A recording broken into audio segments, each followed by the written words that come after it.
Hello, my name is Gavin Buckley, and recently I had the pleasure of speaking with a number of our artists in residency here at the West Cork Arts Centre. The following is a clip from my conversation with Aisling Roach. As a member of the Lochline Lappers, Aisling is an avid swimmer whose artistic focus tends to focus on the loch. Hey Aisling, so could you tell me a little bit about your background? I've been involved in art for 30 years. When I first moved to Cork, I lived in the city and was artist in residence in the National Sculpture Factory for a couple of years. I worked in England teaching for a few years before that, and I've been teaching in Steffan Neva and in the West Cork campus here in Skibbereen for the last 20 years. And how did you discover the West Cork Arts Centre here in Skibbereen? I've exhibited a couple of times with the West Cork Arts Centre. I think the first show I had was probably around 2000, and since then I've had a number of shows. I've been involved in group exhibitions as well as solo shows here. I don't know, I've just always known it was here. I've been involved in it, I suppose, in some way or another since I was a student in Dublin. Okay. And your current project, what's going on? At the moment, my work has been centred around the ocean and the sea since I moved to West Cork, really. And for the last 3 or 4 years, I've been swimming with the Lochline Lappers. So I've been swimming kind of minimum 3 times a week, doing distance swimming. And one of the things that I've been doing is swimming with a snorkel. And what this allows is for me to see things kind of differently to everybody else. And more recently, I've been taking photographs because I have the snorkel. I can do that. And this project in particular, I've been looking at the individual signatures that swimmers leave in the water. So it's like when they kick, everybody has a different kind of splash. And I've been taking photographs of that and exploring their individual signatures as they swim through the lake. So what's the end goal of this project? How far along are you? At the moment, I'm translating the photographs I've taken into kind of porcelain relief panels, and I don't know yet. I'll just see where that goes. I'm kind of happy with the exploration that's going on. I'm delighted with the engagement from the Lappers themselves, and that they were so generous with their time. And it's really interesting because their approaches were all different to making the splashes as well. So they're all slightly different in the way that they've made them, as well as in the fact that when they're swimming they're different as well. So that's brought a new dimension to it all. What about what's next for you? I suppose what I'm really trying to do here is develop a new body of work. I find it very difficult when I'm teaching full time. I'm kind of brain dead by the time I come home in the evening, so that even if I had time, I just don't really have the mental energy left to work. So this has been a huge opportunity for me to really just focus and concentrate and to have this really intense experience. So I'm hoping that this will then energise me and keep me going for the next while. I would eventually like to have another show based on the work that I'm doing here now, but it's early days yet. Next I got to speak with artist David Bickley. David has a keen interest in mythology, an interest which came to the forefront of his latest work. So David, what are you working on during your residency here?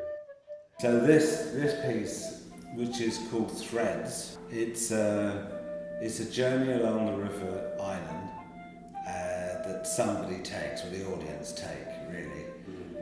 And it's kind of set in the 1930s in my mind. And it's the idea of stepping on the stray sod, which is a kind of a folklore motif where you step on this bit of land and end up in a strange place. Now, whether that was just an excuse for the lads getting lost after the pub, Yes. or whether there was something more going on, I really like the idea that suddenly by stepping on the wrong bit of land that is essentially not in this world, you end up in a different world. It's part of the fairy folklore, isn't it? Yeah. So in this one, the journey becomes a journey down the River Uillinn, and it's the protagonist is really kind of, he's kind of lonely. His wife, he's kind of old, he's at the end of his life, and his wife died some time ago, and he's like kind of reconciling his life really. As he goes down the island, he goes through different kind of experiences, supernatural experiences. So to do with the moon, to do with a thorn tree, to do with a holy well, to do with a banshee, to do with the sea, and really at the end he becomes reconciled at the sea, because the sea is the great kind of cleanser. So, because the name of the piece is Threads, it's the idea you've got these different threads of stories running through it. Threads of history, threads of mythology, and threads of the river itself, and threads of a man's life. And so I thought, and so the image of a red thread came into my head. I thought, that's pretty deadly. So, and then I looked it up, and it's brilliant. The red thread is an ancient Japanese myth, which basically says the red thread of fate, that two people are joined together, two fated lovers joined together by a red thread from their little fingers.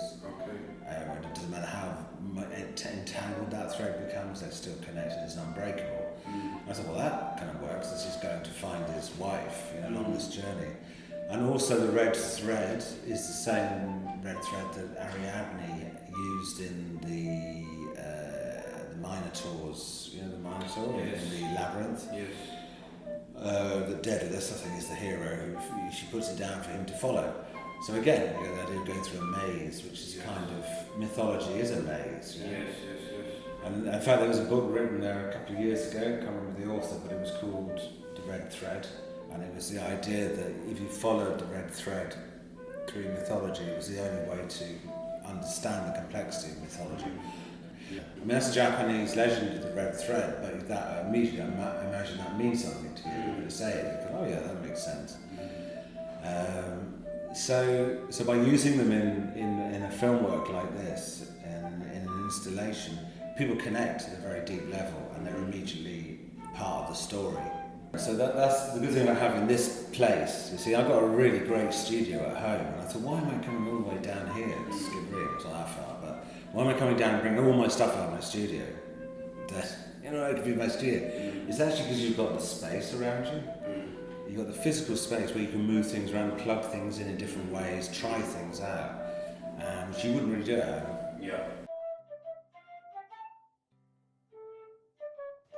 Next, I had a conversation with systems interference artist Micheál O'Connell, an artist who seeks beauty and interest from unique perspectives.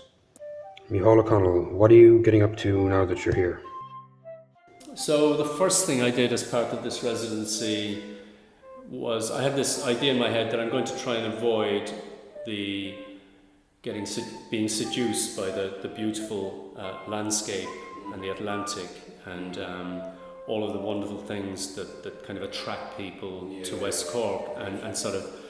So I'm interested in I was trying to stick with my guns, which is to do things which are a bit more objecting to kind of to what a lot of artists do. So I went on Google Street View and went round Skibbereen a few times. And with Google Street View now, you can go back in time as well.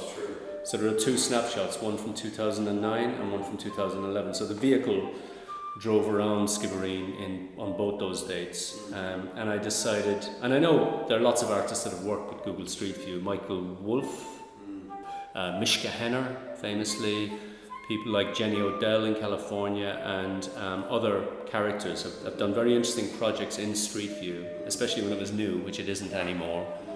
But I thought, okay, what I'm going to do is go through the town and capture people.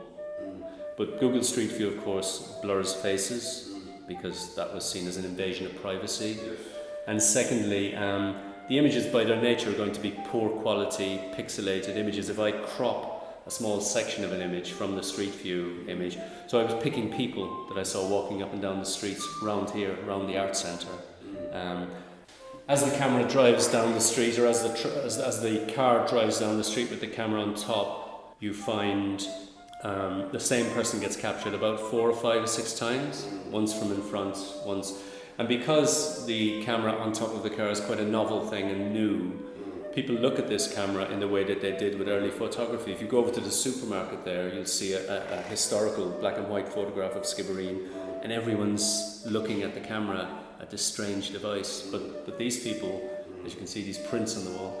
So I'm sort of taking low res, poor quality, functional imagery, and it's, you know, I can then look at these and say, in a funny way, this blurred imagery is evocative of Impressionist painting, or dabs and dashes and techniques which were invented in the 19th century. The idea that maybe just making a rough picture gives you more of an impression of reality. So there's the dilemma, there's the irony, that not trying too hard to be pedantic gives you something like this. Okay, brilliant. And so what's next for you? Well, I'd like to, with this residency, which has been brilliant to have, because I've managed to do work cut off from the world and also engage with other groups of people and people who are up to interesting things here in West Cork. So hopefully, to be frank, I wouldn't mind finding a way of exhibiting this work and finding an appropriate way of showing some of these findings. And basically, my kind of desire generally is to keep doing this work, and occasionally you make a big breakthrough that's of interest to me and other people. So that's massively exciting in some strange way. Finally, I got to discuss artist Sean Gallagher's work, which crosses a range of poignant social issues in our present day. So what are you hoping to work on during your residency? Well, I wish to work on some series. One is images depicting red waters. It's part of a group called these Wine Dark Warming Currents. So those are predominantly red. To complement that, I'm working on images that are overall have kind of a green filter to them, and they're depictions of various parts of West Cork, and there are particular areas that I imagine my grandmother might have seen, but this would have been 100 years ago. I should add there's one other series I'm working on too, which are depictions of my students who are enduring some difficulties in the U.S., especially economically and socially, based on the political background that's happening right now, unfortunately. So I wish to address that in the depictions of the students, try to show them being strong and enduring some difficult context. With the red works, I'm interested in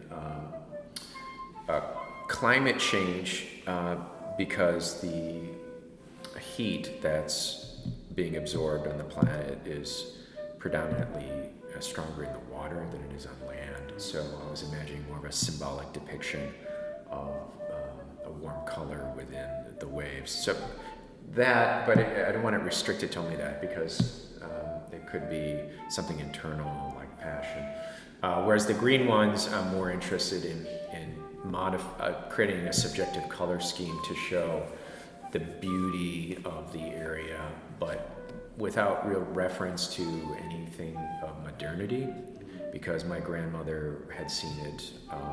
And as I'm doing that, I have the studio door open whenever I'm here, and it's just a great chance to interact with people, because I get a wide array of different feedback, interpretation. Everybody's been super polite here, and I'm getting a really informed feedback, which I really enjoy.